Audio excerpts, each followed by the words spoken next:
Almost 24 years ago was the last time I was on this stage, in this room. I was taping my first 1 hour special. It's called Killing Them Softly. My girlfriend was sitting in that row, pregnant. She's now my wife.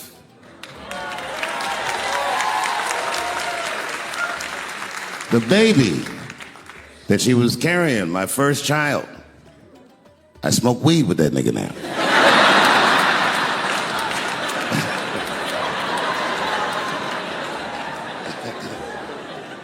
And what I remember most about that night was the pressure.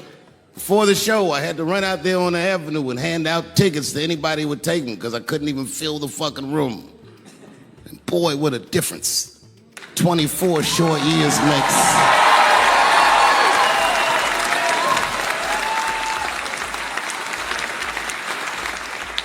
And right before that time, my father had died. He never lived to see me do it. And when he died, I was inconsolable. I thought I'd never smile or laugh again. And the only thing that got me out of that space was a comedian friend of mine, the late, great Norm Macdonald. That's right. Shout out to Norm. And what Norm did, which I'll never forget, is he knew that I was the biggest Jim Carrey fan in the world. Now, I'm not going to go all into it, but Jim Carrey is talented in a way that you can't practice or rehearse. What a God-given talent. I was fascinated with him. And Norm knew that. And he called me up and he goes, Dave, he says, I'm doing a movie with Jim Carrey. Do you want to meet him? And I said, fuck, yes, I do. And it was the first time I could remember since my father died being excited. And the movie was called Man on the Moon. I didn't know any of this. And in this movie, Jim Carrey was playing another comedian I admired, the late, great Andy Kaufman. Yes, and Jim Carrey was so immersed in that role that from the moment he woke up to the time he went to bed at night, he would live his life as Andy Kaufman. I didn't know that. When they said cut, this nigga was still Andy Kaufman. So much so that everybody on the crew called him Andy. I didn't know any of that. I just went there to meet him, and when he walked into the room where we were supposed to meet, I screamed, Jim Carrey! And everyone said, no! Call him Andy. And I didn't understand. And then he came over and he was acting weird. I didn't know he was acting like Andy Kaufman. Just like, hey, how you doing? And I was like, hello. Andy? Now, in hindsight, how fucking lucky am I that I got to see one of the greatest artists of my time immersed in one of his most challenging processes ever. Very lucky to have seen that. But as it was happening, I was very disappointed. Because I wanted to meet Jim Carrey, and I had to pretend this nigga was Andy Kaufman all afternoon. And he was clearly Jim Carrey. I could look at him and I could see he was Jim Carrey. Anyway, I say all that to say, that's how trans people make me feel.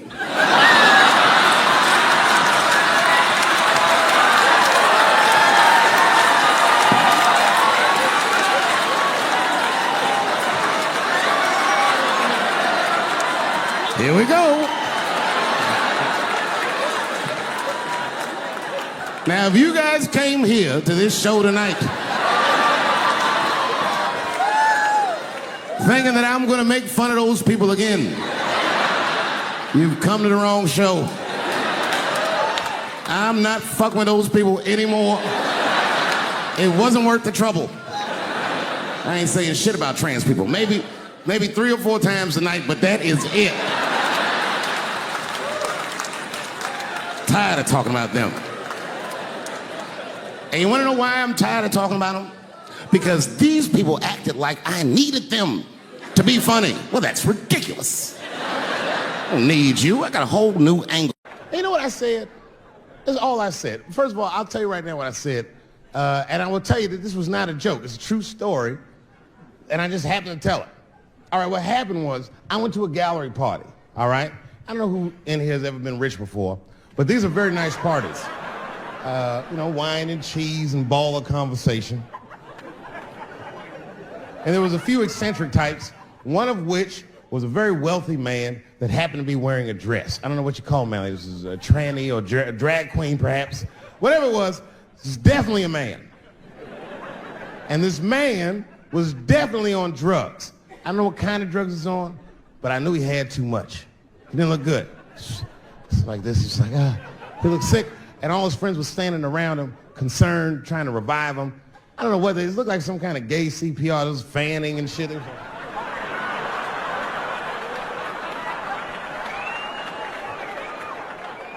I saw all this from a distance. Now, I should have minded my own business, but I got curious. I was like, oh. And I went over there. All I said, excuse me, gentlemen, is he okay? And then they looked at me like I was evil. She is fine. I said, word? Oh. I'm sorry, I didn't know this is what we were doing. Here's my thing. I would support anybody's right to be whoever they feel like they are inside.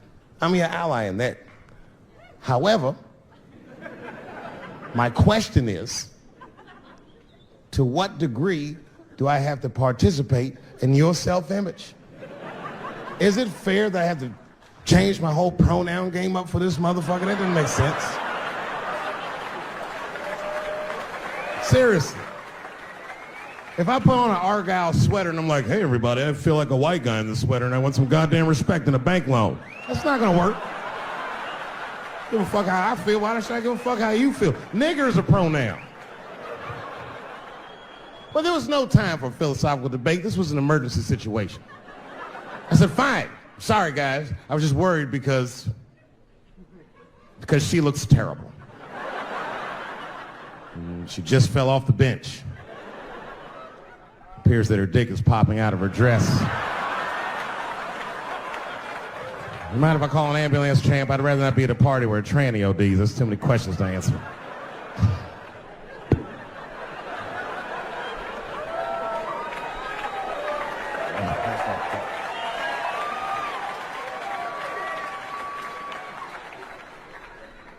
Okay, I've been through this before. I had a friend from high school. Now, in high school, this guy was a thug, right? He was a fucking dope boy. He did it all. He's a wild dude. People used to be very scared of him. And then after high school, word on the street was he'd come out the closet.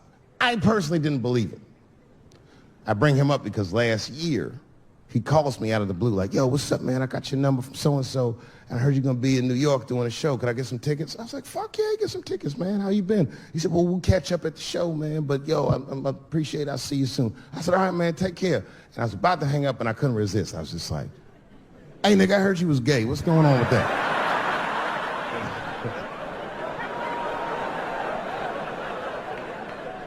And I wish I didn't ask, because he sounded like he was dying to talk about that shit.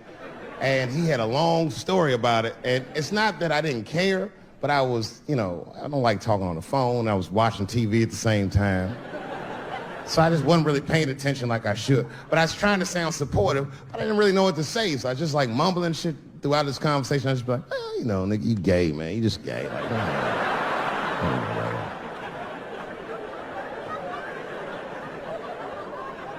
This went on for a while, and then finally I had to say something like definitive to get him off the phone. And I was like, hey, man, you know what? Don't let people get you down, all right?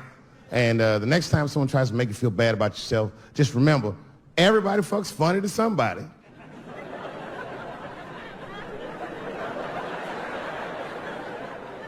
He didn't like that shit. He's like, what the fuck does that mean? I said, huh? He said, you saying I fuck funny, motherfucker? I said, no, that's not what I'm saying. I'm saying everybody's different. He said, you ain't say different, nigga. You said funny. What's so fucking funny about the way I fuck? And I said, hey, man, I fuck feet. He said, what? Oh, this is not a joke, ladies and gentlemen. I get women to squeeze their feet together like this, and I fuck them right in that little space in their feet. But you can't build a community behind that shit. There's no flag for us. That shit made him laugh. And the next day, After the show, I saw him backstage. He was like, yo, what's up, man? I'm like, oh, shit, what's going on? And he had his buddy with him. He goes, Dave, I want you to meet Manuel. Manuel's my fiance. We're in New York getting married because it's legal here. I said, well, congratulations, fellas. And Manuel was like, gracias. And he went to go get some drinks. And then my buddy looked at me. He was like, so, Dave, what do you think? And I started mumbling again. You gay, nigga, you know, just gay. He said, yeah, I'm a little nervous about getting married, man. It's a big step. I said, yeah, it is. It's a big step. He said, well, you've been married for a while. You got any advice for us? No, I'm married to a woman. Sorry about that. And he corrected me. He said, no, you married the person that you love. So it's essentially the same. I said, you know, man, the problem with that statement is that it makes the assumption that I love her. But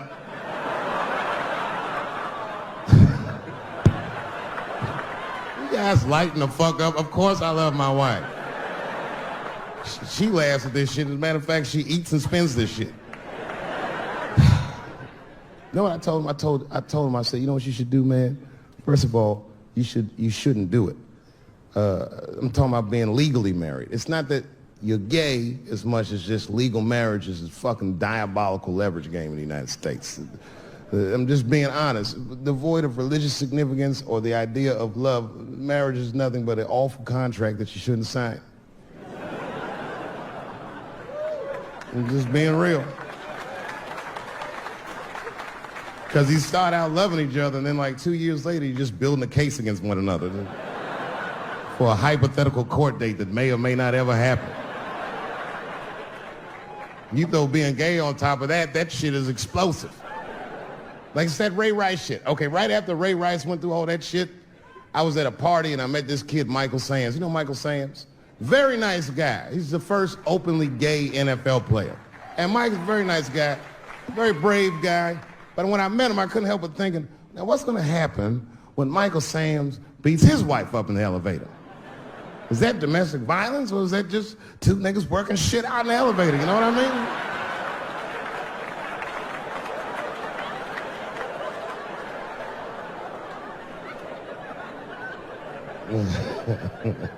Anyway, I give all married men the same advice, gay or straight. Get a dog. This dog will love you all the time, but she's not going to. It's real talk. I didn't even know about dogs, and my kids got the dog. They brought him home from the shelter, and I didn't even want him. They were like, can we keep him? I said, nope. I said, where'd you even get this dog? They're like, we got him from the shelter. I was like, ugh. Probably something wrong with him.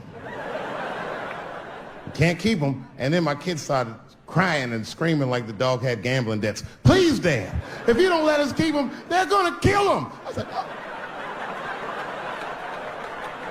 All right, you can keep him. And this dog was a menace. I hated his guts. Then one night I'd smoked a bunch of weed and I was eating a sandwich and Baba came over. Baba's the dog. He came over and was staring at me. This will make you very uncomfortable if you're just looking at you.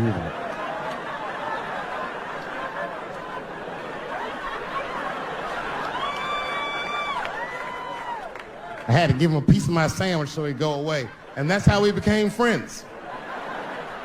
Now, if you see me walking down the street with Baba, I ain't got no leash or nothing. He walks right next to me. If I stop, he'll stop. And if I go, he'll go. And all my friends are like, yo, Dave, that shit is dope. How you train Baba to do that shit? I've never trained Baba. Just a messy eater. If I drop food and Baba's not around, all I gotta do is call him. Baba! He's a black dude's dog, so he doesn't come right away. He peeks first to see what's going on.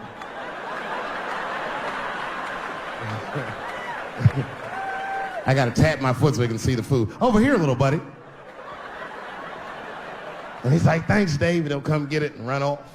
Thank you very much for being here. But before I start tonight, I just wanted to read a brief statement that I prepared. I denounce anti-Semitism in all its forms. And I stand with my friends in the Jewish community. And that, Kanye, is how you buy yourself some time.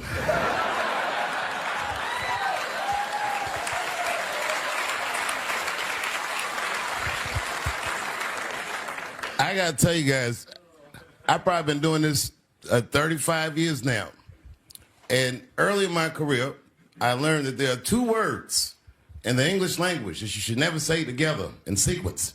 And those words are the and juice. I've never heard someone do good after they said that.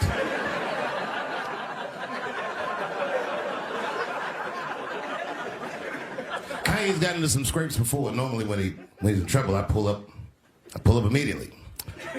But this time I was like, you know what? Let me see what's gonna happen first. Let's want to see where this is all going. I can't even remember how it started. Vaguely, I remember it started with a tweet, strange tweet. It was like, I'm feeling a little sleepy. I'm gonna give me some rest, but when I wake up, I'm gonna go DEFCON 3 on the Jews. And then he just went to bed. I was up all night worried. What is he gonna do to the Jews?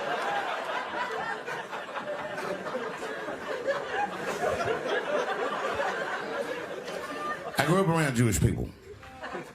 I have a lot of Jewish friends, so I'm not freaked out by your culture. I know a little bit about it just from hanging around. I'd be like, yo, let's go out at school tomorrow. They'd be like, we can't go out. It's Shana Na tomorrow. I'd be like, what is Shana Na? I had so many questions. Why do some of your people dress like Run DMC?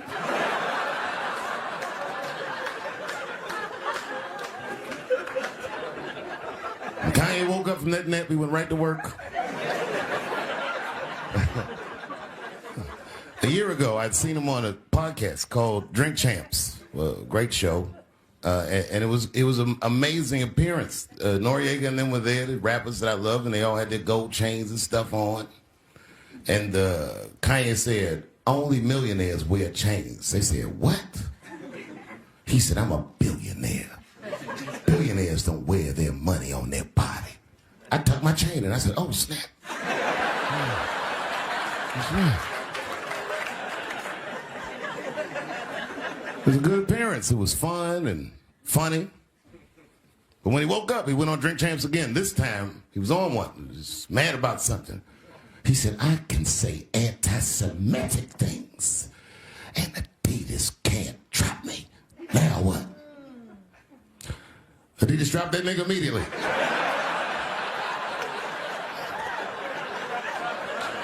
Ironically, Adidas was founded by Nazis.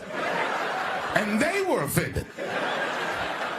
I guess the student had surpassed the teacher.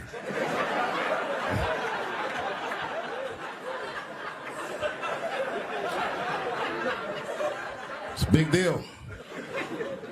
He had broken the show business rules. This is a rule. You know, the rules of perception. If they're black, then it's a gang. If they're Italian, it's a mob. But if they're Jewish, it's a coincidence, and you should never speak about it.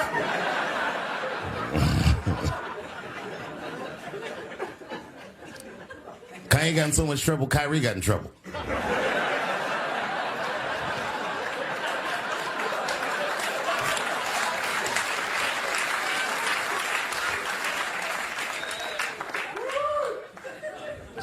Kyrie Irving posted a link to a movie that he had seen on Amazon. No caption on the post or nothing like that.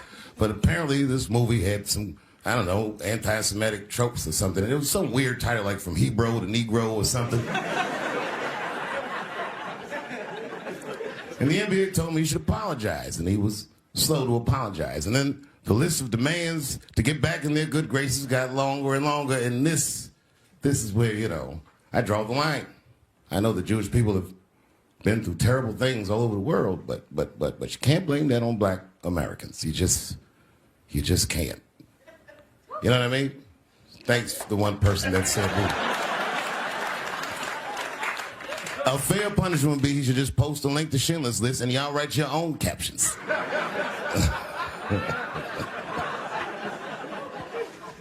Kyrie Irving's black ass was nowhere near the Holocaust. In fact, he's not even certain it existed.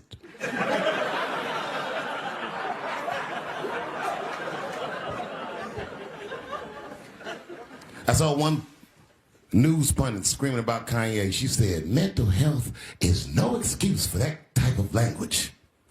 Yes, it is, bitch. You can kill somebody if you're mentally ill. Listen, okay, I don't think Kanye is crazy at all. I think he's possibly not well.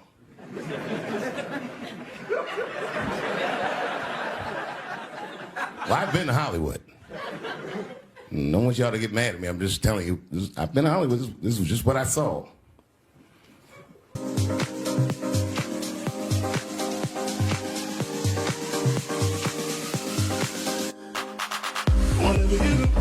Don't fall for me, don't put your trust in me, don't even love for me. I want you, honey, I don't get it. It's a lot of juice. Like a lot. But that didn't mean anything. You know what I mean? There's a lot of black people in Ferguson, Missouri. Doesn't mean we run the place.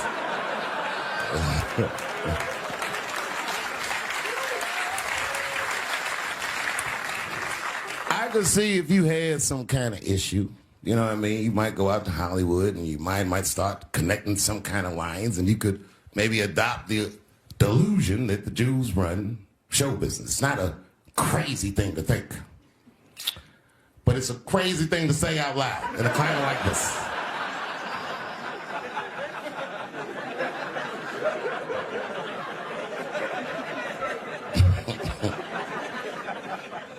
Now the midterms are over, and it's crazy climate. And I got to tell you, I feel like this midterm, like all of humanity, depends on it. And it's an ominous sign. The most ominous sign of the midterms, I believe, would be Herschel Walker, who I don't want to speak badly of because he's black. But I have to admit, he's observably stupid.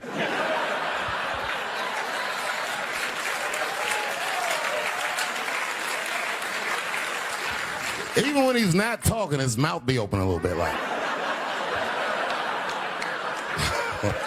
He's the kind of guy that looks like he thinks before he makes a move on tic-tac-toe.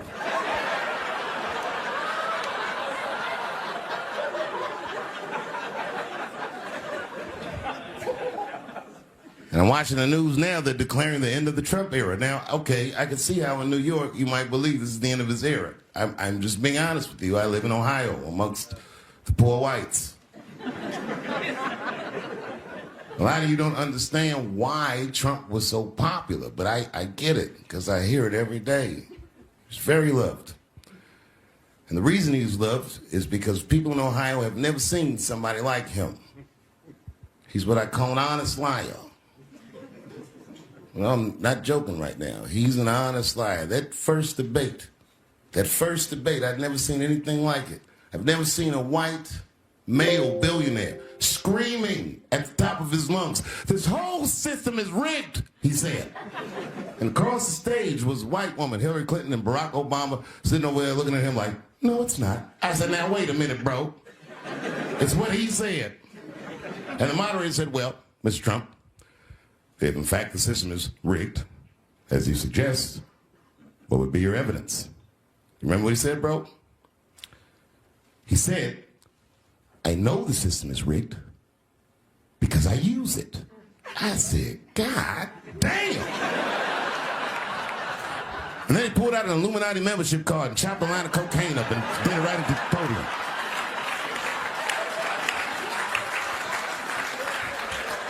No one had ever heard someone say something that true. And then Hillary Clinton tried to punch him in the taxes. She said, "This man doesn't pay his taxes." He shot right back. "That makes me smart."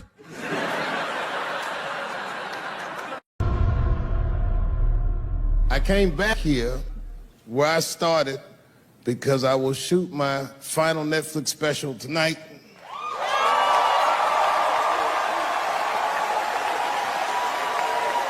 That's right. And after this shit, it's time to make America wait again. I've done too well. You know, if you black in show business and do too well, it's scary, nigga. Like, you gotta get the fuck out of the casino while the getting's good, while you're still winning. If you don't walk away from the table, that's how niggas get Kevin Harted. You already know. That's my man. I'm just saying, if he got a sex tape out, well, it's just a matter of time for me.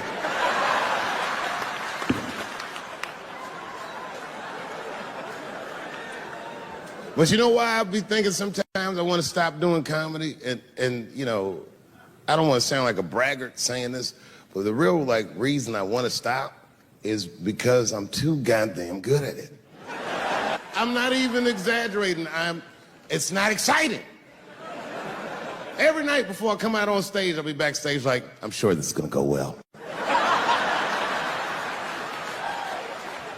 And it always does. I'm so good at writing jokes, and this is not even an exaggeration.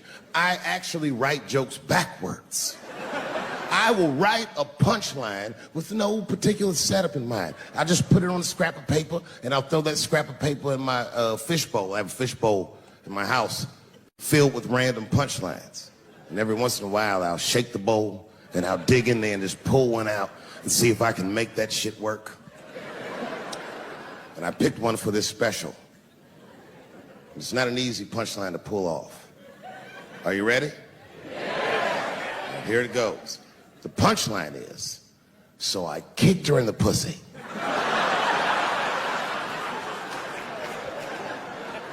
I haven't finished the joke yet. I just know whatever happens in the beginning of the joke, at the end of the joke, for some reason, I'm gonna kick somebody in the pussy. And it's going to be hilarious. And you know what's weird? I've always remembered a time when I wasn't.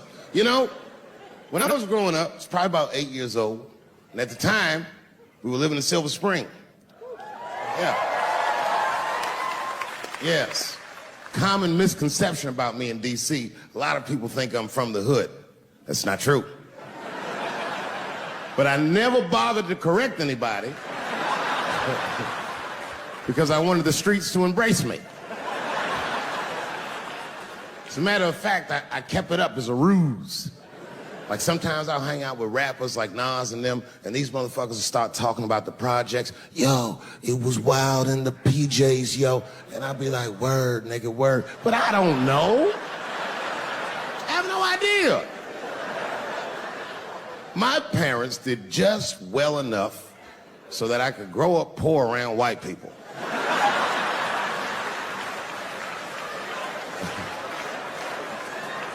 And to be honest, when Nas and them talk about the projects, nigga, I used to get jealous because it sounded fun. Everybody in the projects was poor, and that's fair. But if you were poor in Silver Spring, nigga, it felt like it was only happening to you. I know the pain of that first sleepover at a white friend's house. And you come back home on Sunday and just look at your parents like, y'all need to step your game up. Everything in Timmy's house works. Remember the first time you saw that? In a cold winter, and you'd be at a white friend's house and see the motherfuckers in their living room without their coats on?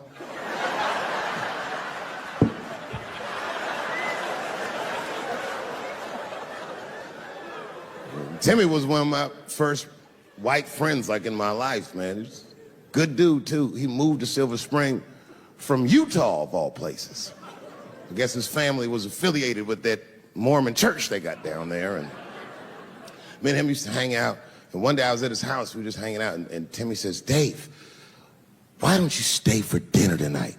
I said, oh, man, I'd love to, but I can't. If I'm not home before dark, my mother will kill me. That was a lie.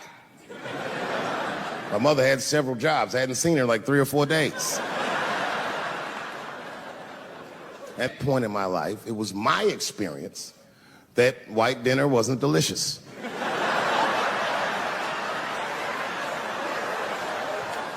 I'd rather go home and fry some bologna or some shit like that.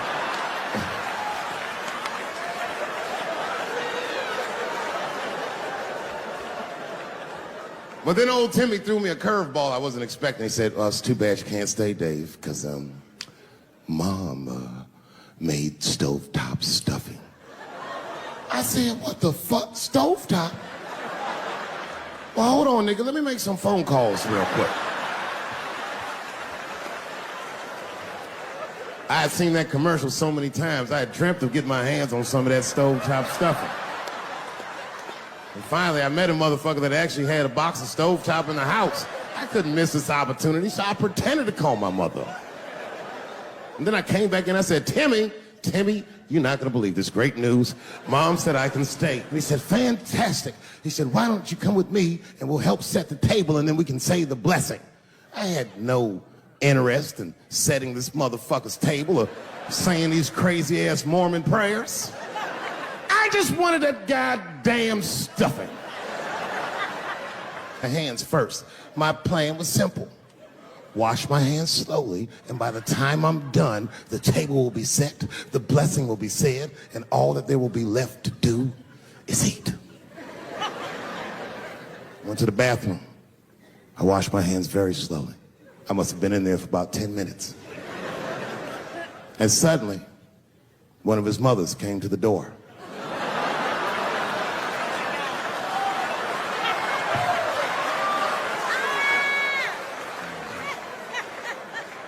She was like, hi, David, right? I said, yes, ma'am. She said, Timmy tells me that you're planning on staying for dinner. I said, I hope that's not a problem, ma'am. She says, no, it's no problem. In fact, we'd love to have you. It's just that we weren't expecting company. And I'm afraid there's not enough stovetop stuffing for everybody. So I kicked her in the pussy. Bam! Ladies and gentlemen, I told you I'm dope, nigga. I told you what I was gonna say and you still didn't see it coming. And that's why I make the big bucks.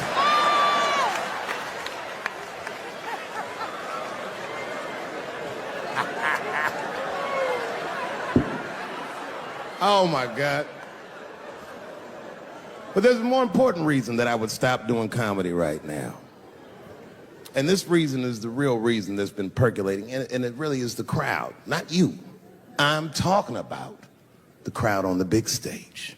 It's too hard to entertain a country whose ears are so brittle. Motherfuckers are so sensitive, the whole country is turned into bitch-ass niggas.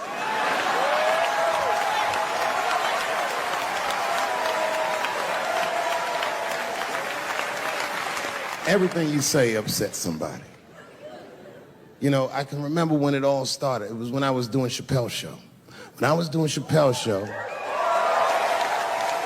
I used to do the show, and then on the weekends I do like concerts and shit like that. So I'm doing a concert, and there was a couple in the front row, beautiful couple. The wife was obviously Asian. You could see it in her face.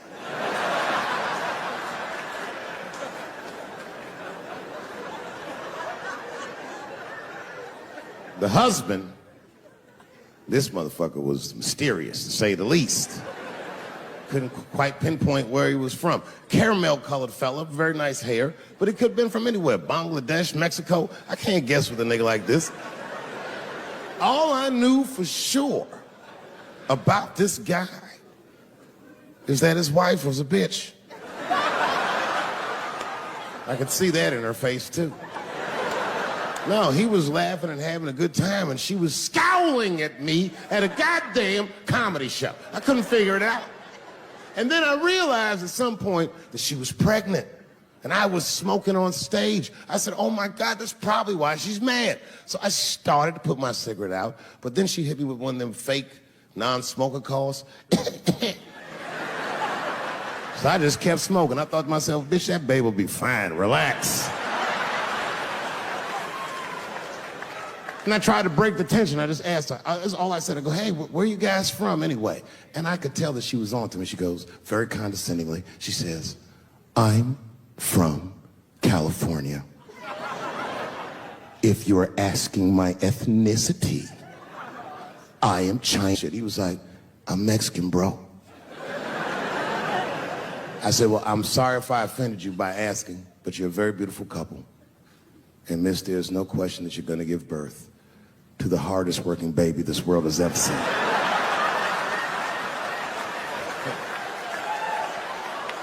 That's not a bad joke. She got very upset. She got up to leave immediately, but she didn't just leave. She had to take one last dig at me on the way out. I will never buy one of your fucking DVDs again, Dave Chappelle. I said, ma'am, with all due respect, Chinese people don't buy DVDs.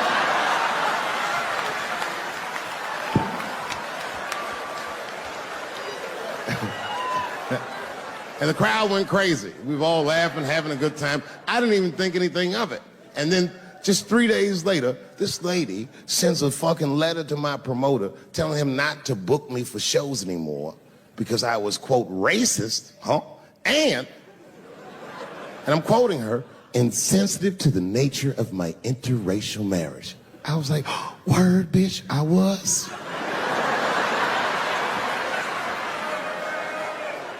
If she would know that I myself am in an interracial marriage. That's right. In fact, my wife is Asian too.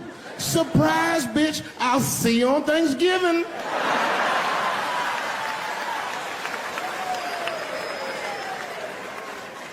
But my wife's not Chinese. She's Filipino. That's right. And our kids are Puerto Rican somehow, so there you go. But I don't give a fuck about interracial marriage. In fact, you know what? My mother is half white. A lot of people don't know that. Well, all right, you were a little too excited, but okay. A lot of people don't believe me when I say that, but it's true. You can't tell looking at me, but if I grew my hair out, you would think you was at a fucking Cat Williams concert. My shit is beautiful. But motherfuckers are just taking it too far. I don't know why or how everybody got this goddamn sensitive. You know who hates me the most? The transgender community. Yo, yeah, these motherfuckers. I mean, I didn't realize how bad it was. These motherfuckers, I was really mad about that last Netflix special.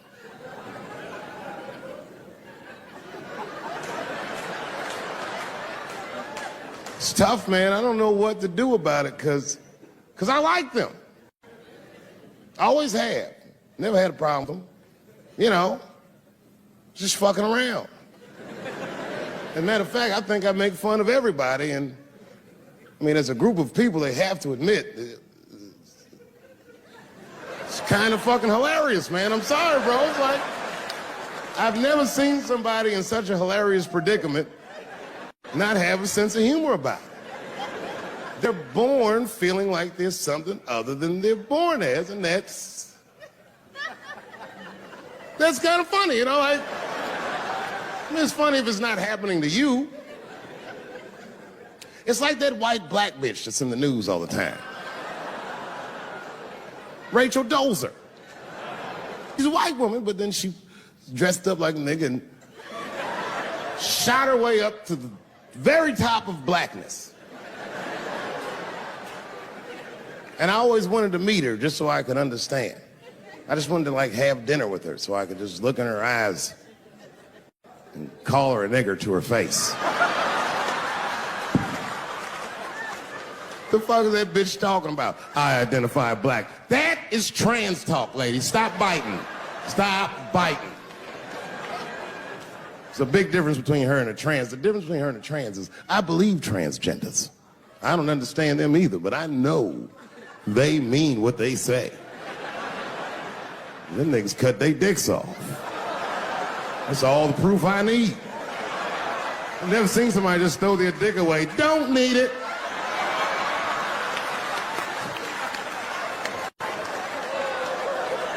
I don't understand, but I believe you and I support your decision, motherfucker. But how far is Rachel willing to go? What is Rachel willing to do so that we blacks can believe that she believes she's actually one of us? Bitch, are you willing to put a lien on your house? Invest in a mixtape that probably won't work out?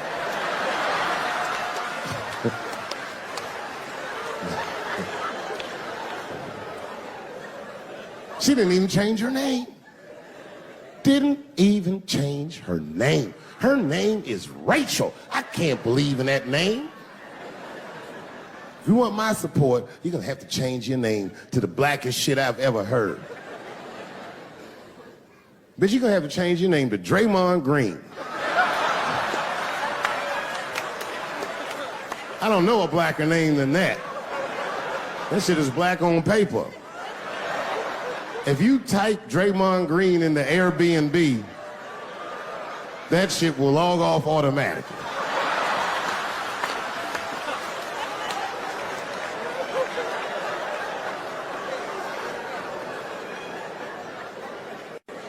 Yeah, people get mad, bro. People get mad about everything I say. I was doing a show. I was in Portland, Oregon, and I was checked in a hotel under the name Charles Edward Cheese.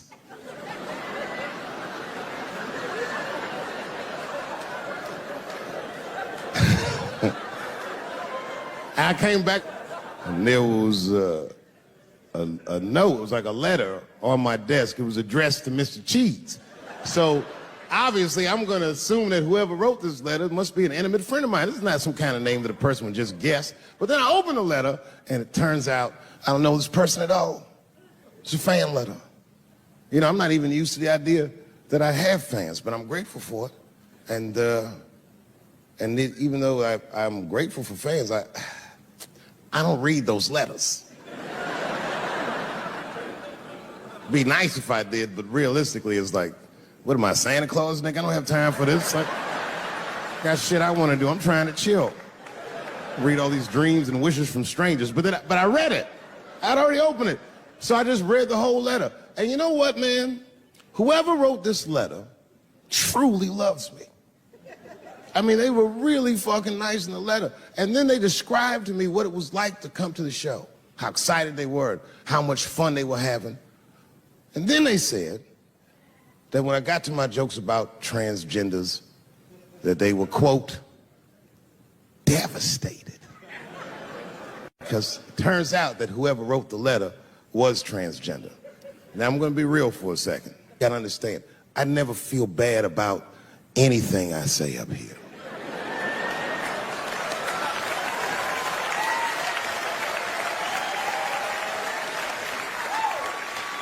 And I would never admit this to you if I hadn't locked your phones up.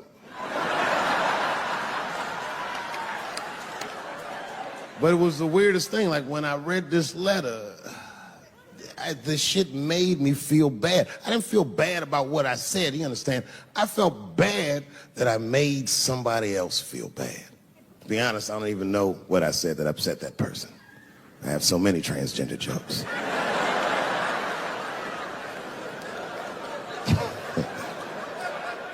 But I feel like it was probably this joke I'm about to tell you right now. And it's not even that bad of a joke. It's a true joke. I mean, it's not true, but I had read in the paper that Caitlyn Jenner was contemplating posing nude in an upcoming issue of Sports Illustrated. And I know it's not politically correct to say these things, so I just figured, fuck it, I'll say it for everybody else. Yuck. Oh, sometimes I just want to read some stats. I don't know why you're going to cram some man pussy in the middle of the sports page like this. I just didn't think that was the place for it. But I wasn't saying anything like Caitlyn Jenner's a bad person. I'm not mad at her for doing it. Not even mad at Sports Illustrated. If I'm mad at somebody, I'm probably just mad at myself. You understand? Because deep down, I know that I am not strong enough to not look at those pictures.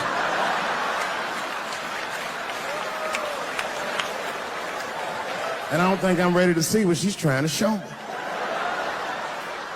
So Caitlyn God damn it, if you go through with this thing, bitch, you better go hard or go home. I want you to go all the way. Hustler style. Do you know what hustler style means, miss? That means spread the lips.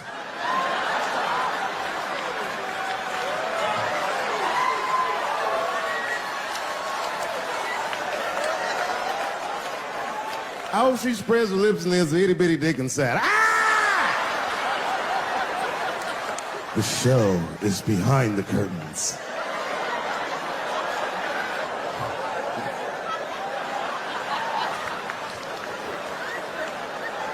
I don't know what I said that upset that person. But I'm gonna tell you something. When I read that letter, and the moments after I read it, I did something that many black men in America do not have the time or the money to do. I thought about how I felt.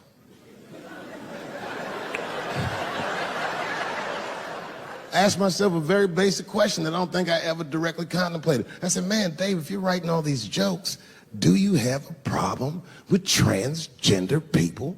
And the answer is absolutely not. The fuck do you guys think I am? I don't understand all the choices that people make. But I do understand that life is hard and that those types of choices do not disqualify you from a life with dignity and happiness and safety in it.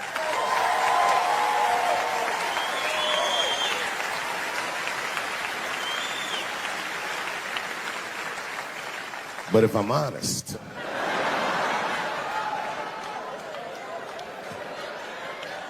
my problem has never been with transgender people.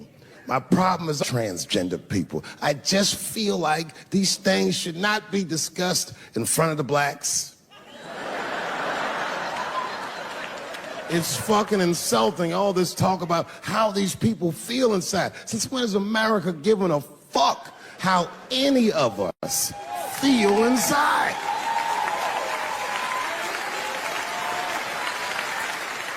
And I cannot shake this awful suspicion that the only reason everybody is talking about transgenders is because white men want to do it. That's right. I just said that. If it was just women that felt that way, or black dudes and Mexican dudes being like, hey, y'all, we feel like girls inside, they'd be like, shut up, nigger. No one asked you how you felt. Come on, everybody, we have strawberries to pick. It reeks of white privilege. You never asked yourself why it was easier for Bruce Jenner to change his gender than it was for Cassius Clay to change his fucking name?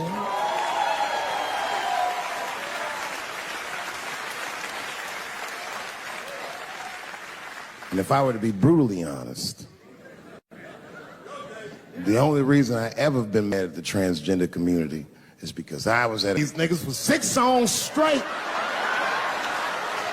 I had no idea. And then the lights came up and I saw them knuckles. I said, oh no! And everybody was laughing at me. Hi, world star. I said, why didn't you say anything? And then I heard that sultry voice. I didn't say anything, Dave Chappelle, because I was having a wonderful time. And I wasn't sure how you'd feel about it. I said, you knew how I'd feel. And she said, I'm going home. I don't want any trouble from you. I said, home? It's only 2 songs left. I mean, we might as well finish tonight. And we ended up having breakfast together. Oh, grow up. That doesn't make me gay. I just titty fucked her. His titties are as real as any titties in L.A. It's 2 o'clock in the morning. I was just borrowing a little friction from a stranger. Whoops.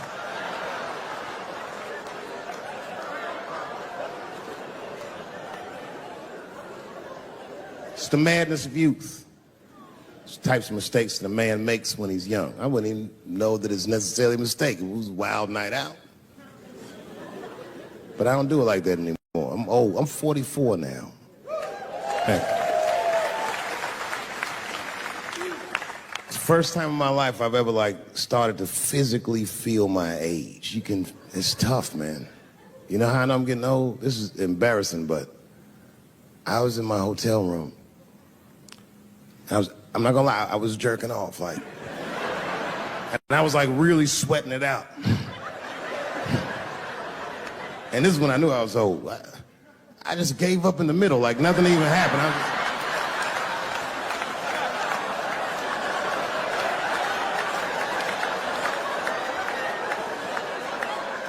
I don't like looking at my dick anymore.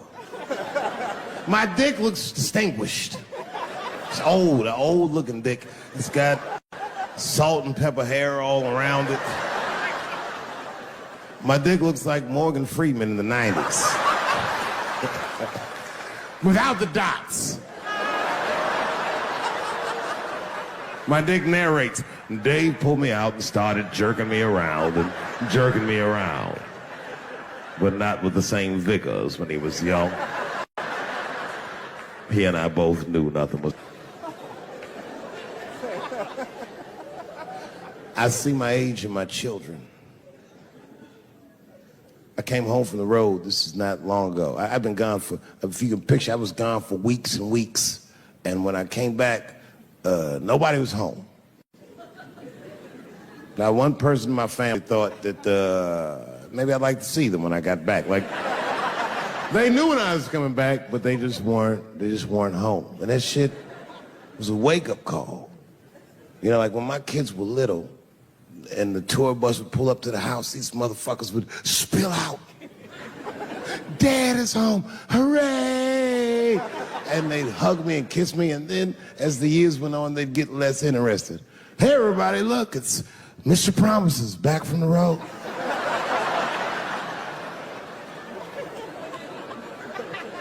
But empty house, that's some cold shit.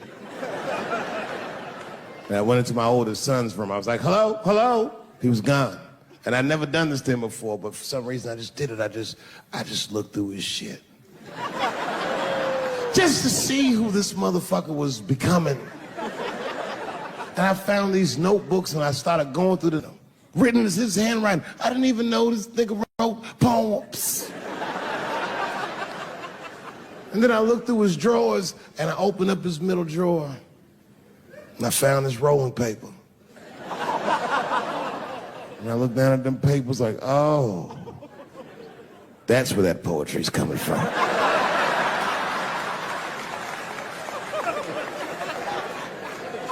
And that shit broke my heart. I mean, I smoked weed, but I mourned my son's innocence. And I cried a little bit. And I took his papers upstairs to my room. Rolled some weed that I'd hid from the family. And I got really high. And then I got paranoid, so I put his papers back how I found them. So he wouldn't know what I was up to. This nigga won't even know that happened until he sees the special. Yeah, nigga, I found your papers. He's a cold motherfucker. Let me tell you, this kid is only 16 years old. Listen to what he did to me. This motherfucker calls me up in the middle of the night. It was 1 o'clock in the morning. He goes, Dad, don't be mad. I knew something was, what's going on? He said, listen, I'm fine. And don't forget, you told me to do this. I'm at a party, and my designated driver had too much to drink. And me and my friends need you to come pick us up. I said, Jesus Christ, it's 1 o'clock in the morning, nigga. I am shit-faced.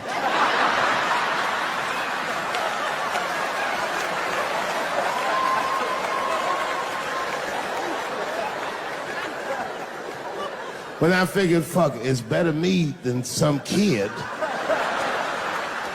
I might as well roll the dice and go pick my nigga up. I said, all right, I'm coming to get you.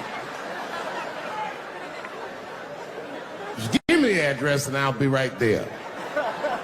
And then he gave me the address and I was shocked. I said, son, you are not gonna believe this, but I'm at the same party, nigga.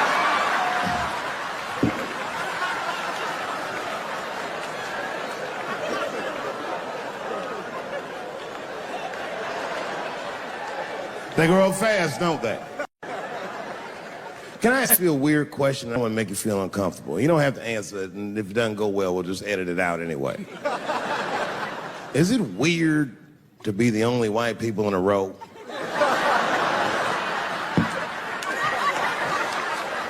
Is it weird? I mean, to be honest, does it feel strange? Are you worried at all?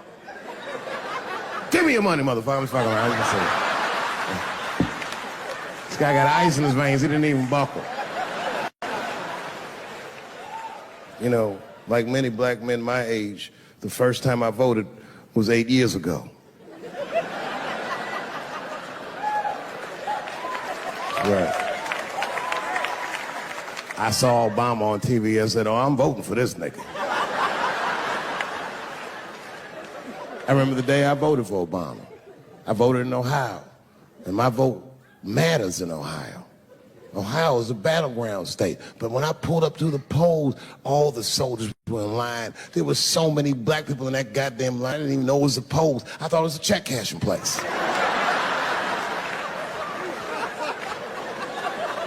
We were hugging each other, and old people were singing hymns and spirituals. J Verdict times 10 or some shit.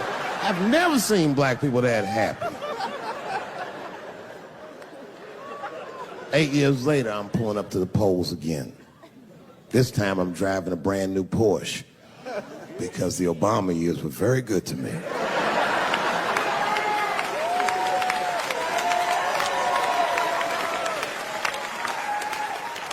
I was early voting, and when I parked my car, I figured out something that it would take the rest of the country another week to figure out.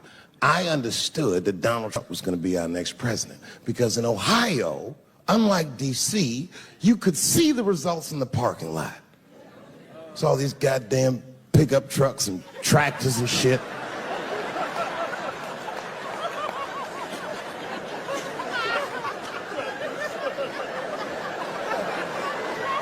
And then I walked up and I saw a long, long line of dusty white people.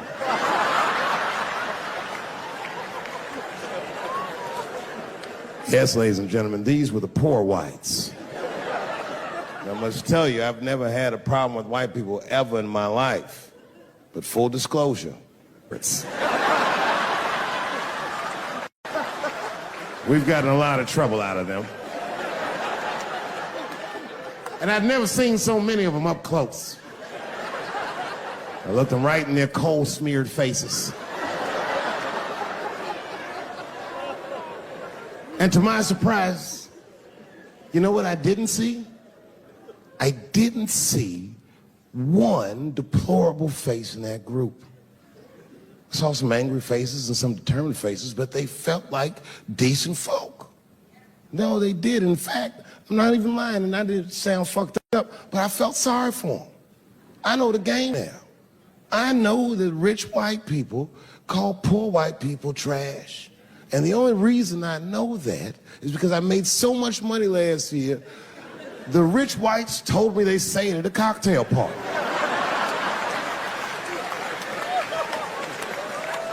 And I'm not with that shit. And I stood with them in line like all of us Americans are required to do in a democracy. Nobody skips the line to vote. And I listened to them. I listened to them say naive, poor white people things. Man, Donald Trump's gonna go to Washington and he's gonna stand there thinking to my mind, you dumb motherfucker.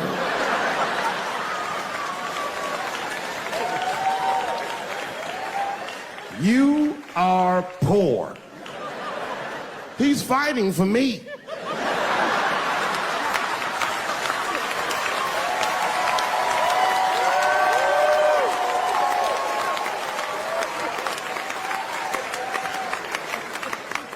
And they all looked at me. They could tell who I was voting for just as easily as I could tell who they were voting for. But do you guys know what we all had in common? Not one of us, not a single one of us, looked like we felt good about what we had to do in that booth. We were just doing our goddamn duty. Yes, I voted for Hillary Clinton. Of course I did. I voted for her because I liked what she said vastly better than I liked what he said. But to be honest with you, at that point, that shit was like watching Darth Vader do the I Have a Dream speech. That bitch is mean as hell. She had already Karate Kid swept Bernie Sanders' legs from underneath him. Boy, it was hard voting for that shit.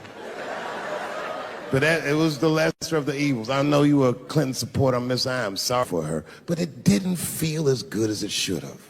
She was gonna be our first woman president. They were gonna make coins out of this bitch.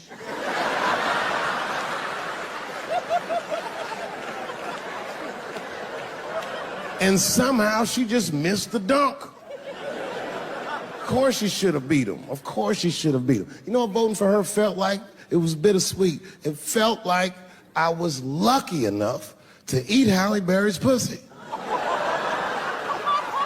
And whilst I was doing so, she fucking farted in my face, man.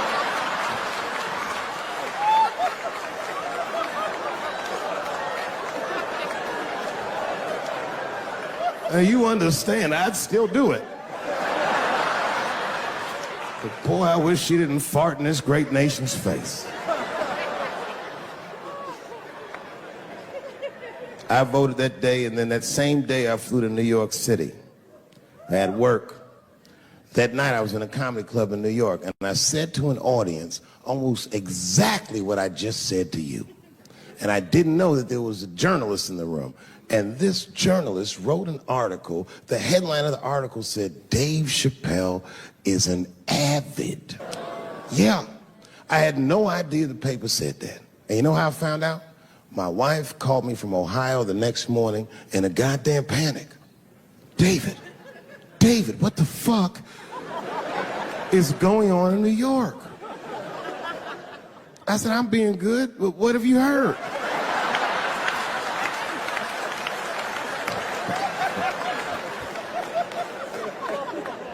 And my wife said, the paper is saying that you're a Donald Trump supporter. I was like, whew.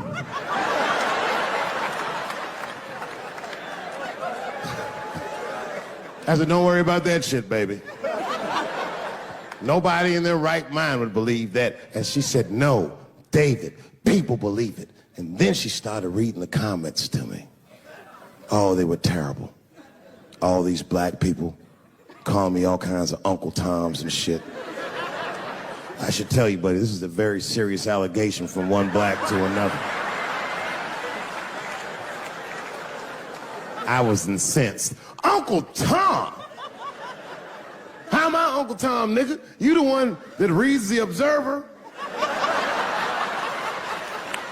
Anyway, all this shit goes down around, and now Trump is the president, and I'm hosting Saturday Night Live.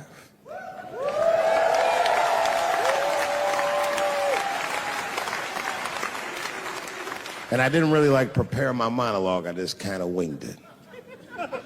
And at the end of the monologue, I don't even remember what I said. I said something like, fuck it, we're historically disenfranchised, and we're gonna give him something about we're gonna give him a chance if he gives us a chance. I don't know what I said, but whatever I said, I really wish I didn't say that shit. It was not worth the trouble. Now I walk into the barber shop and all them black people just be looking at me like, yo, Dave, what's up with your boy? Yo, nigga, yo! Not my boy. Because I don't care if you're a Republican or Democrat, if you support him or not, any objective person is going to have to admit that this motherfucker is having a terrible go of it. It really is. We've had presidents before that have done bad jobs, but this shit is worse than a bad job. It's scary to watch. Holy shit, it's like seeing a crack pipe in your Uber driver's passengers. The fuck is wrong with this guy? Yo, he is lunching, nigga. I watched Donald Trump in a press conference, and this motherfucker had all the media gathered, and this nigga literally asked the media to their face to stop finding shit out. I was like, yo, this motherfucker is bugging. And then, I'm not even making this up, his lips started sweating. His lips. Have you ever seen a motherfucker's lip sweat? What the fuck is wrong with this nigga's lips? It's like if you're on a plane, right? You ever been on a plane? I get scared to fly. I do it all the time. I be scared on there. And sometimes the plane will hit turbulence. And then I get nervous. But I always look at the flight attendant, and she looks calm, and it makes me feel calm. But if that bitch's lips were sweating, it's terrifying. Like, yo, nigga, why are your lips sweating? What do you know? And then, I'm not even making this shit up. This motherfucker grabbed the pole and he goes, you don't know how scary the things I read in my briefings are. What's that, bro? That's bad leadership. Even as a parent, you think I'm gonna sit my kids down? Hey, little man, come here real quick. I just wanna holler at you for a second. Yo, I'm 3 months behind on the rent, nigga, and I am worried. Very worried.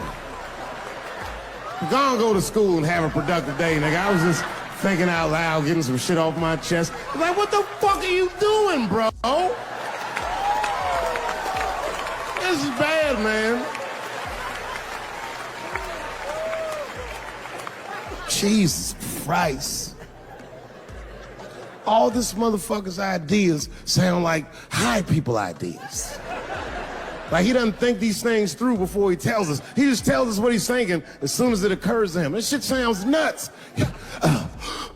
I'm gonna go to China and I'm gonna get those jobs from China and bring them back here to America. For what, nigga? So iPhones can be $9,000? Leave that job in China where it belongs. None of us want to work that hard. What the fuck is he thinking? Because I don't want to make them shits. What the fuck are you doing? Stop trying to give us Chinese jobs. I am going to bring back coal. Coal? I'm not even exaggerating. I have never in my life even seen a fucking lump of coal. I honestly don't even know what coal is for. If you're gonna have motherfuckers digging around in the dirt looking for shit, find me some truffles, nigga. That's what I'm about. And these truffle prices are getting out of control. If it gets any worse, I'm gonna be back down to regular butter like everybody else. Terrible, terrible job. This motherfucker hit North Korea with rap battle threats. Fire and fury, like, yo! Yo, what are you doing?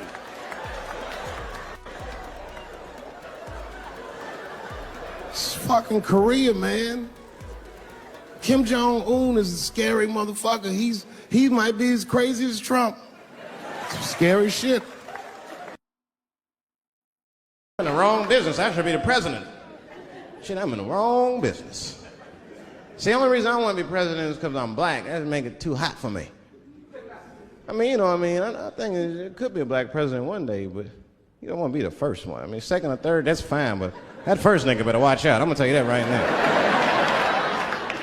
Too hot. I mean, I'd be the first black president. I don't think that nobody would really, really hurt me. I'm sure somebody would want to hurt me, but I don't think they'd touch me. Because my vice president will be Mexican for a little insurance. You know what I'm saying? You can shoot me if you want, but you're just going to open the border up, so you might as well leave me and Vice President Santiago to our own devices. Ain't that right, Santiago? See.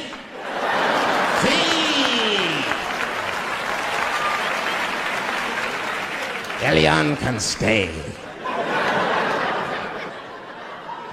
Don't worry, I don't got no Elian jokes. All I'll say about Elian is thank God he's Cuban. Because if he was Haitian, you'd have never heard about his ass.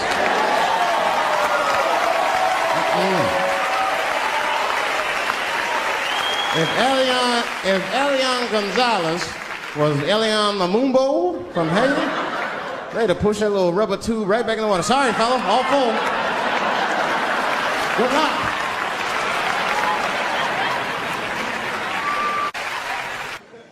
Scared to death of these police.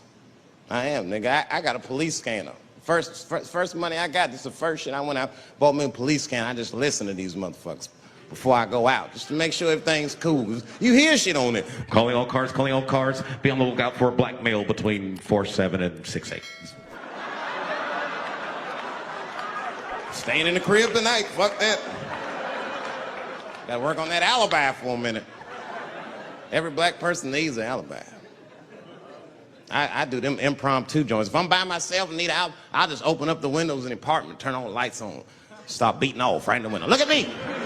Hey, everybody, look, it's me, Dave Chappelle, crazy, I'm jerking off. Note the time, motherfuckers, it's 2:35. Look at me, I'm jerking off in the window, 2:35. Comedian Dave Chappelle, it's June 10th. Note the time.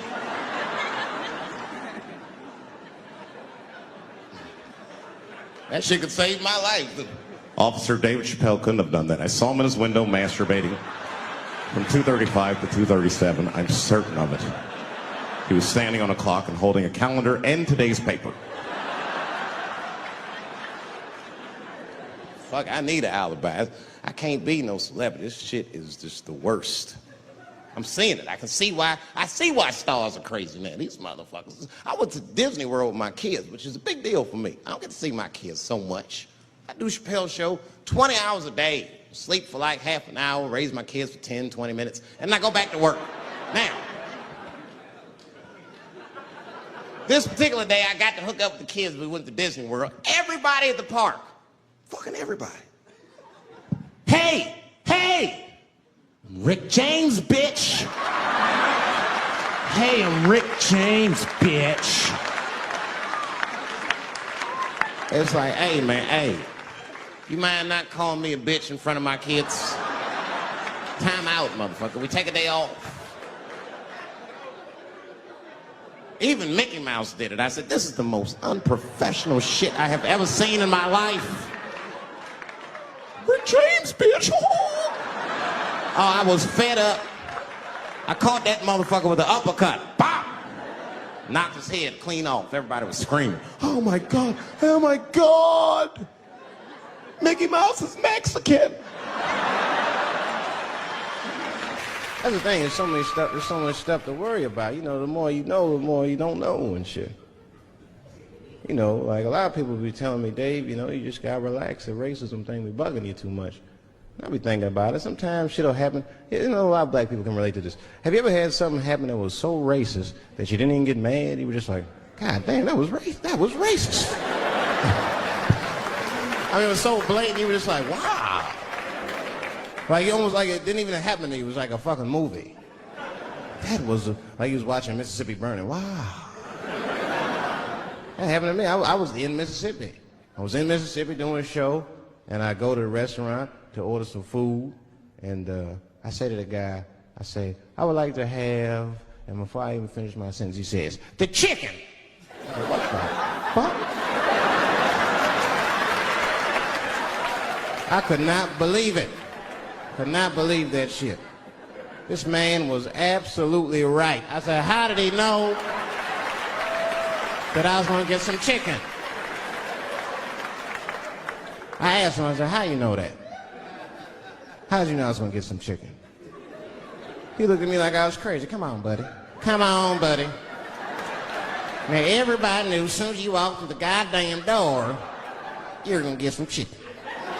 There's no secret down here that blacks and chickens are quite fond of one another. Then I finally understood what he was saying, and I got upset. I wasn't even mad. I was just upset. I wasn't ready to hear that shit.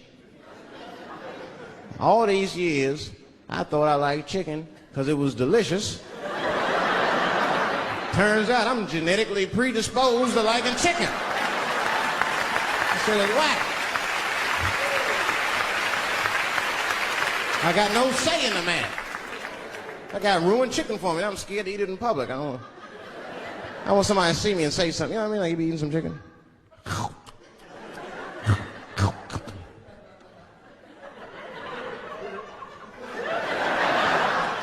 look at him. He loves it. Just like it said in the encyclopedia. Look how happy he looks.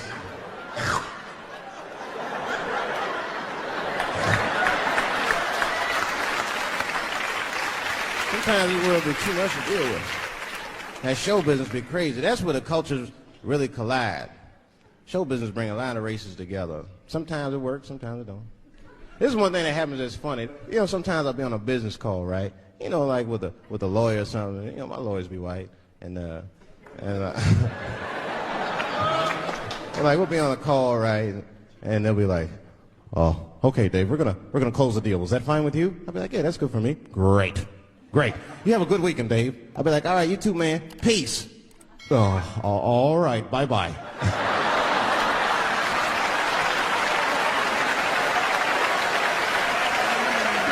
I don't know what to say, right? So sometimes I'll make up shit that's not even slang, just to see how they handle it and shit. It'll be the same business go, "All right, we're gonna close the deal. Is that fine with you, Dave?" "Yeah, sounds good to me." Great. You have a good weekend, Dave. "All right, buddy. Zip it up and zip it out." Oh. All right. Zippity-doo-dah. Bye-bye. I don't deal with jails. Don't deal with jails, and I don't deal with police. My house got robbed in New York. I didn't even call the police. I wanted to, but I couldn't. My crib is too nice. It's not that it's too nice, but it's too nice for me. You know how the police are in New York. Soon as I open the door, they'll be like, "Oh, he's still here. Open and shut case, Johnson."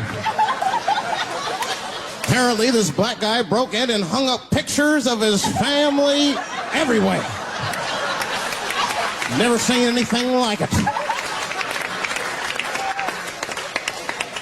Don't deal with them, man. I had to bail a friend of mine out of jail one time. You know, that was horrible. I was scared. I had to walk right into the belly of the beast. I tried to look as non-threatening as possible. "Hi. I'm here to bail out my buddy." "Oh, okay. Well, while you're here, you do fit a description. If you'll walk this way, we can process you." That'd always get us. It's fitting those damn descriptions. Now, I could be bitter and blame all the police, but no. I'll tell you who I blame. It's those sketch artists. They keep drawing the same brother over and over again. Who is this generic man we all look like? I want to know what they say when it's us. You know what I mean? They'd be in that room like, "Did you get a look? Did you see the guy that tried to rob you?" "Yes. Yes, I did." "He's about 6 feet tall, I'd say." 6 feet tall? Yes. He had his hat on backwards, too. Good. That's good stuff. Hat was on backwards. Yes. He was black? Okay, big lips, big nose, hanging out. Say no more, sir. I'll draw him from memory. You know, let me get my stencil. I think we can trace this guy and save some time. I'm having an artistic dilemma. I have 2 poems. One poem is older, and one poem I just wrote backstage. Which one would you like to hear? Wait, how many for the old one? How many for the new one?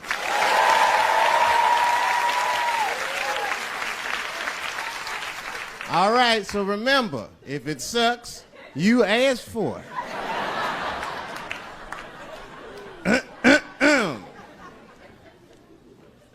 One night at 3 a.m., I went to the corner store. I forgot why. Oh, that's right. I wanted a bite. I had the munchies because I was high.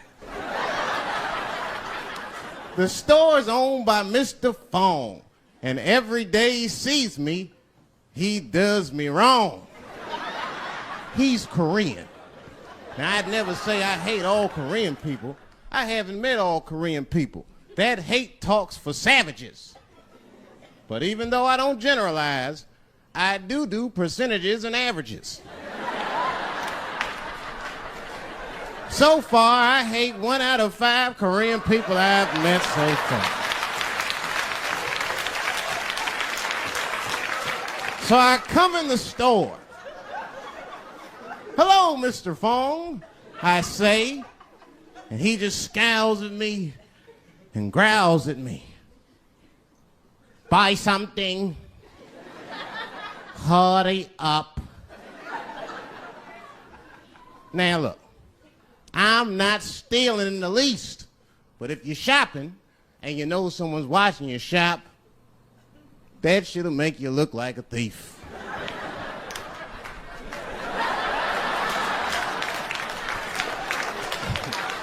Mr. Fong said, hey, I've been watching you since you came in the door. Buy something now or get out of my store. Now, I couldn't take it anymore. Hey, I said, raising my hand, get your fingers out of my face, Chinaman. Mr. Fong said, hey, what make you think I'm Chinese? You must not know what you're saying. You made a mistake, black man. Mr. Fong is Korean. Now, I was wrong. I said, Mr. Fong, I'm sorry to offend by mistaking your race. But you gotta admit, if it was a Chinese look-alike contest, your ass would place. You're a dead ringer for a Chinese. But don't be mad at me. I didn't mean to offend you in the least. You know, some people say all black people look alike. We call those people police. Thank you. It's one time racism saved my life, man. I was on a plane. I was coming from overseas, and I don't know how this guy got a machine gun on the plane, but he stood up, man. He said, everybody, get on the fucking ground. Nobody look at my face. I started freaking out. Because he was Chinese. I was like, why is he talking like that?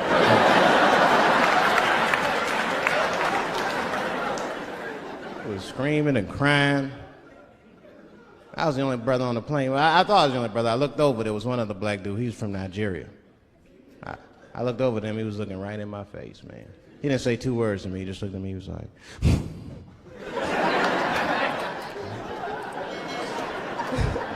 He didn't need to talk, I knew just what he was talking about. I looked right back at him, I was like...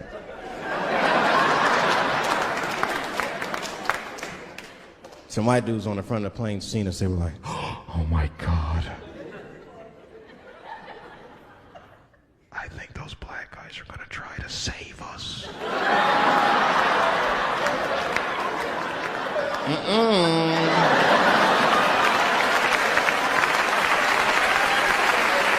We were just communicating that we understood the situation.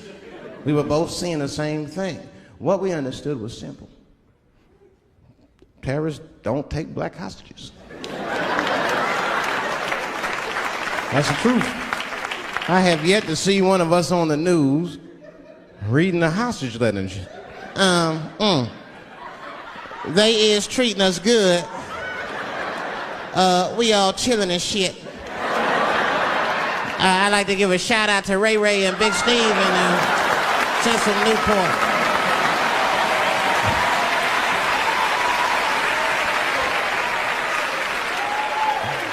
You're not gonna see it. Terrorists are smart. They know what they're doing there, you know. They terrorists. They know it's black people's bad bargaining chips.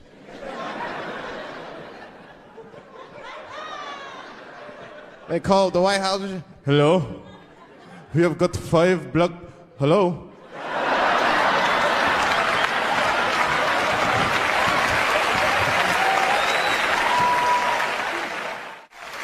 too much shit out there to stress you out. This whole world is just drug-infested. Hate-infested, drug-infested world. Hate drugs. I heard the worst drug story. You know what my friend told me? You know what he's dealing with? His landlord is hooked on crack. That's terrible. That's pressure. Your landlord's hooked on crack, that means you've got to have the rent. You come around all the time. I got the rent. It's not even due yet. It's the 10th. Come on, I need it. Let me just get $20 of it now, and then just give me the rest of the other month. Every couple hours. Hey, look, I'm going to need some more of the rent. This building's falling apart. Things came up. Comes home early from a party. Landlord's in the crib going through his shit. What are you doing in my house? Ah! Where's the sink? I came to fix it. It's in the kitchen. I thought it was in the drawer. I'll fix it tomorrow when I come for the rent.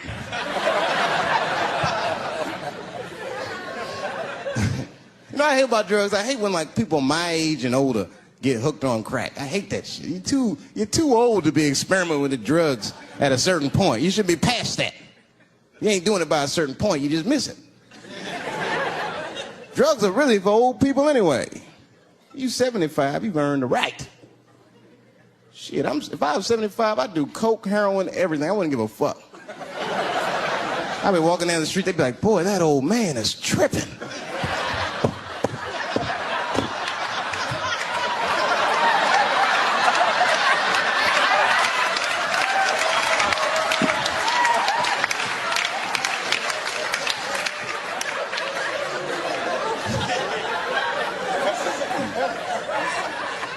Can't do everything.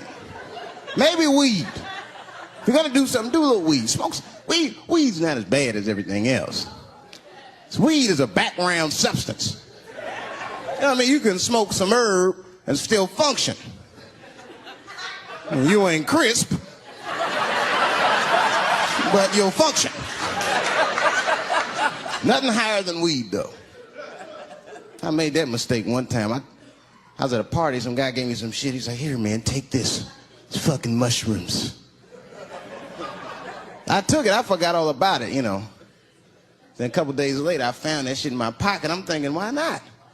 Because I'm thinking it's like weed, some background shit. I planned my whole day out like it was weed. I'll chew this shit up, then I'll go to the barber shop, get my hair cut, and then I'll see a movie.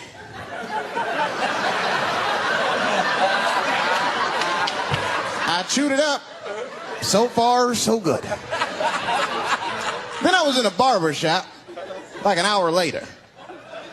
And it's funny because I was just thinking to myself, I was like, ooh, this stuff sucks. Tastes like athlete's foot. I feel sick, but I'm not really high. Then I looked in the mirror. I saw the barber's reflection, man.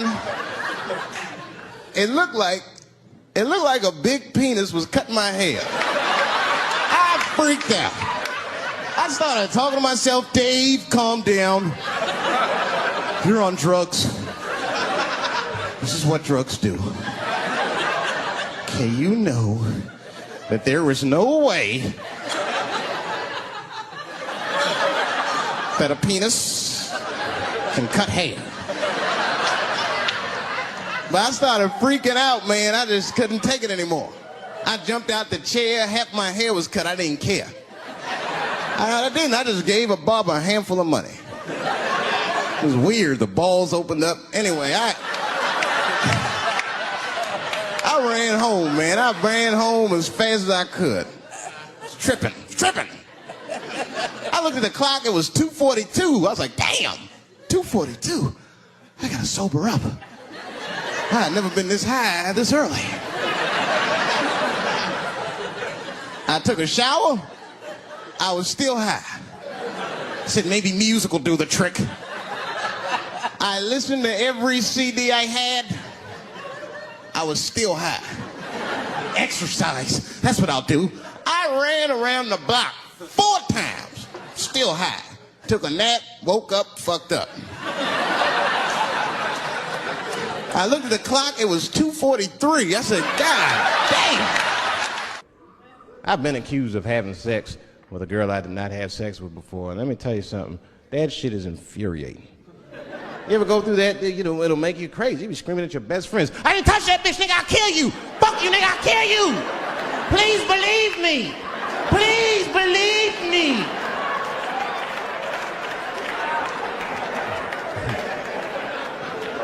And Clinton didn't do it like that, did he?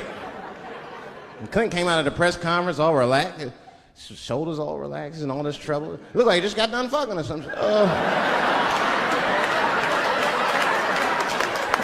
Listen, let me tell you something, America. I don't think you heard me the first time. I did not have sexual relations with that woman, Miss Lewinsky.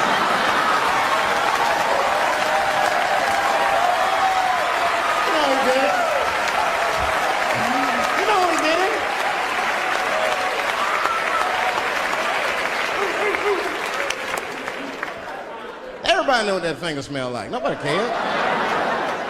Nobody cared. We all watched. We was disgusted, but we kept watching the news. I know I did. I was taping it. See, I'd be at the crib like, baby, turn the lights off. The news is coming on. Every week on 60 Minutes was a different girl accusing Clinton. Remember Kathleen Willey came out? She was upset. The president called me into his office. He began massaging my breast slowly. I'm sorry.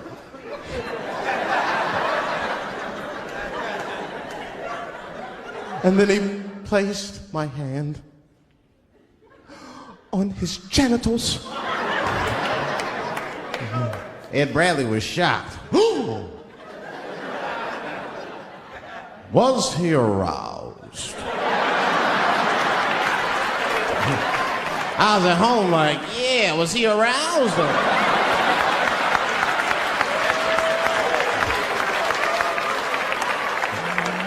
And then Ed Bradley looked right in the camera. He said, don't bust that nut yet. We'll be right back.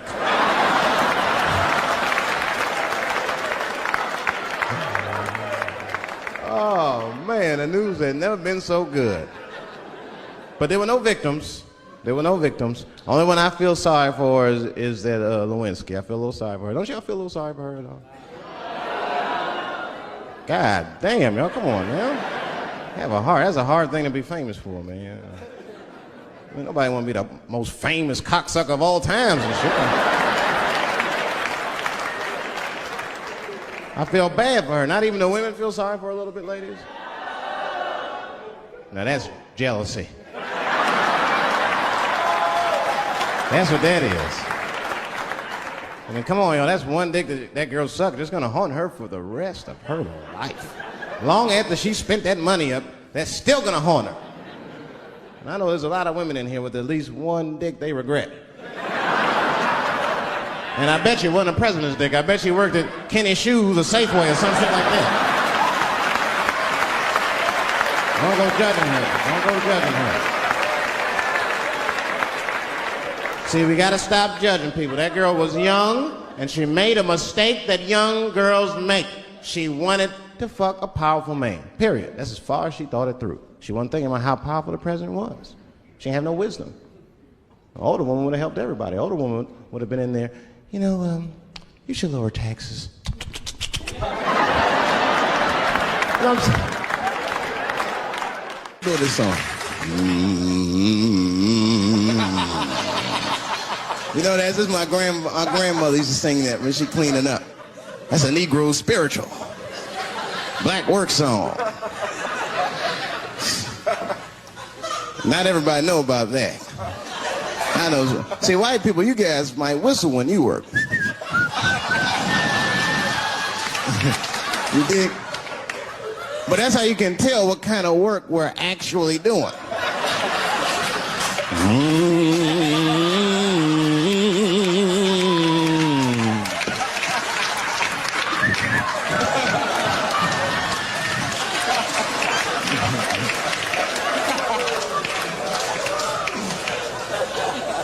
study that kind of I do. Anything that has to do with race. I read a little here, see a little there. And I travel. That's always good.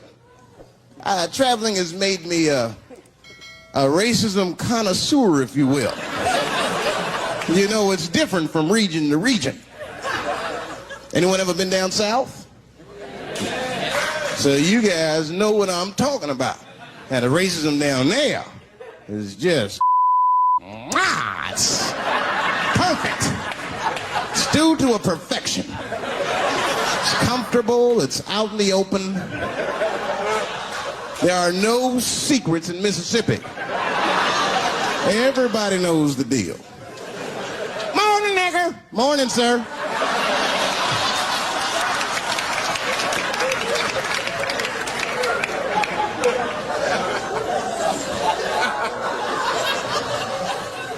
Not up here.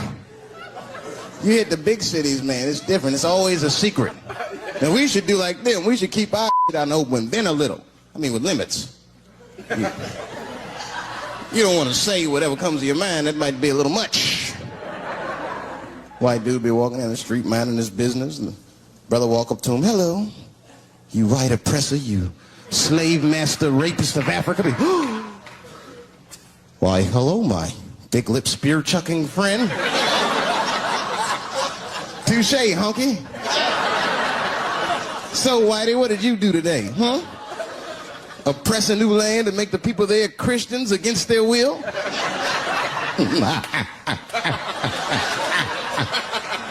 What did you do, fellow?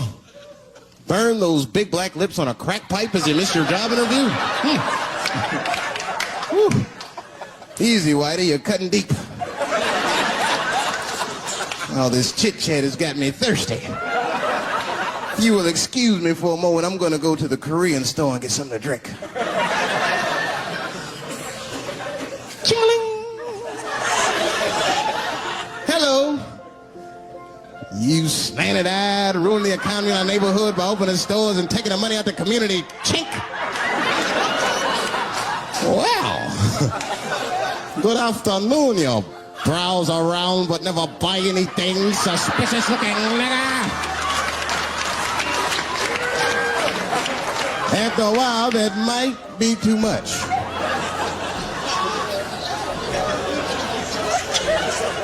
But you can't help it. If you're an American, you're a racist. We brought up from the beginning to think in generalizations. We never look at the individual. We rarely look at the individual. I'm a racist. I know I'm a racist. You know how I know? The other day I caught myself being racist against myself. There's so much going on, I got mixed up. Forgot whose team I was on.